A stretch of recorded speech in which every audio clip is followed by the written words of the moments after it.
Producciones Nacer.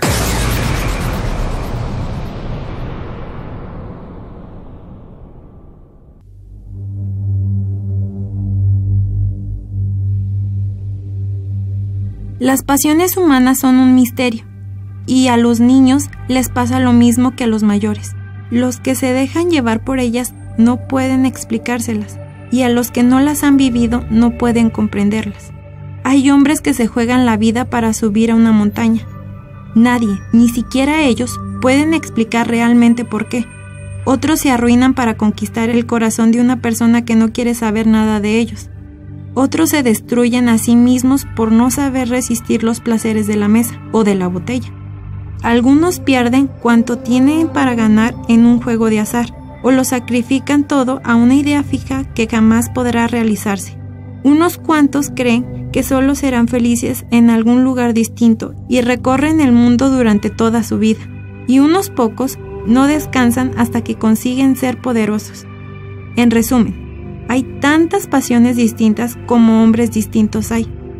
La pasión de Bastian Balthazar Vogt eran los libros. Quien no haya pasado nunca tardes enteras delante de un libro, con las orejas ardiéndole y el pelo caído por la cara, leyendo y leyendo, olvidado del mundo y sin darse cuenta de que tenía hambre o se estaba quedando helado. Quien nunca haya leído en secreto a la luz de una linterna, bajo la manta, porque papá o mamá o alguna otra persona solicita, le ha apagado la luz con el argumento bien intencionado de que tiene que dormir, porque mañana hay que levantarse tempranito.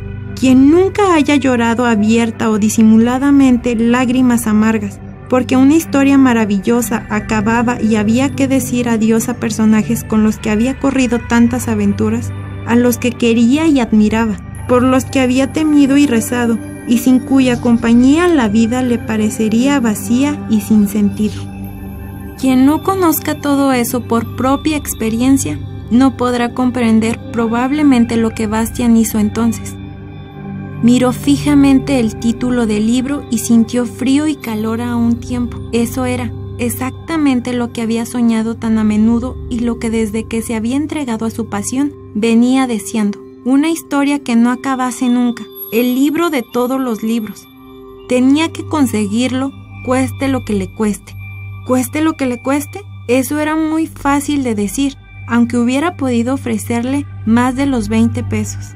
Aquel antipático señor Coriander le había dado a entender con toda claridad que no le vendería ningún libro, y desde luego no se lo iba a regalar. La cosa no tenía solución, y sin embargo, Bastian sabía que no podía marcharse sin el libro. Ahora se daba cuenta de que precisamente por aquel libro había entrado ahí, de que el libro lo había llamado de una forma misteriosa, porque quería ser suyo, porque en realidad le había pertenecido siempre. Bastian escuchó atentamente el murmullo que, lo mismo que antes, venía del despacho. Antes de darse cuenta de lo que hacía, se había metido muy deprisa el libro bajo el abrigo y lo sujetaba contra el cuerpo con ambos brazos. Sin hacer ningún ruido, se dirigió a la puerta de la tienda andando hacia atrás y mirando entre tanto temerosamente a la otra puerta, la del despacho. Levantó el picaporte con cautela. Quería evitar que las campanillas del latón sonaran y abrió la puerta de cristal solo lo suficiente para poder deslizarse por ella. Silenciosa y cuidadosamente cerró la puerta por fuera y solo entonces comenzó a correr.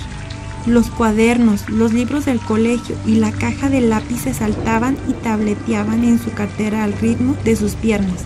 Le dio una punzada en el costado, pero siguió corriendo.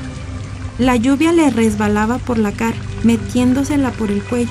El frío y la humedad le calaban el abrigo, pero Bastian no lo notaba. Sentía calor y no solo era de correr.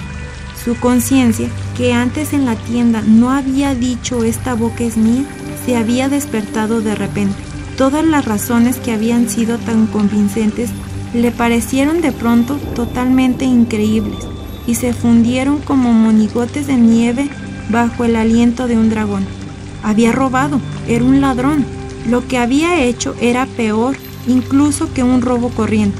Aquel libro era seguramente un ejemplar único.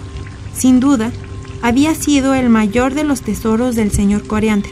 Quitarle a un violinista el violín o a un rey su corona era peor que llevarse el dinero de un banco. Mientras corría, apretaba contra su cuerpo el libro por debajo del abrigo. No quería perderlo por muy caro que le costara. Era todo lo que le quedaba en el mundo. A casa, naturalmente no podía volver. Intentó imaginarse a su padre, sentado en la amplia habitación arreglada como laboratorio y trabajando.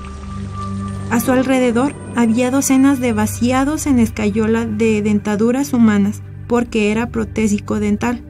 Bastian no había pensado nunca si a su padre le gustaba realmente aquel trabajo. Ahora se le ocurrió por primera vez, pero ya no podía preguntárselo nunca. Si volviera a casa ahora, su padre saldría del taller con su bata blanca y quizá con una dentadura de escayola en la mano y le preguntaría: ¿Ya de vuelta? Sí. ¿No hay colegio hoy? Bastian vio ante sí la cara tranquila y triste de su padre y se dio cuenta de que le sería imposible mentir, pero tampoco podía decirle la verdad. No, lo único que podía hacer era marcharse, a cualquier parte, muy lejos. Su padre no debía saber nunca que su hijo se había vuelto ladrón, y quizá ni se diera cuenta de que Bastian no estaba allá. La idea resultaba incluso un tanto consoladora. Bastian había dejado de correr. Ahora andaba despacio y al final de la calle vio el edificio del colegio. Sin darse cuenta, había tomado su camino habitual. La calle le pareció vacía, aunque había personas aquí y allá. Pero a quien llega tarde al colegio, el mundo que lo rodea le parece siempre muerto. De todas formas, le daba miedo el colegio, escenario de sus fracasos diarios.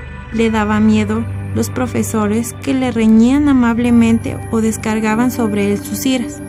Miedo los otros niños, que se reían de él y no perdían oportunidad de demostrarle lo torpe y lo débil que era. El colegio le había parecido siempre como una pena de prisión larguísima, que duraría hasta que creciera y que él tenía que cumplir con muda resignación. Pero cuando iba ahora por sus pasillos llenos de ecos, que olían a cera de pisos y abrigo mojado, cuando el siniestro silencio de la casa le taponeó de pronto los oídos como un trozo de algodón, y cuando finalmente estuvo delante de la puerta de su clase, pintada del mismo color espinaca seca que las paredes, comprendió que tampoco ahí se le había perdido nada. Tenía que irse, y lo mejor era hacerlo ya. ¿Pero a dónde?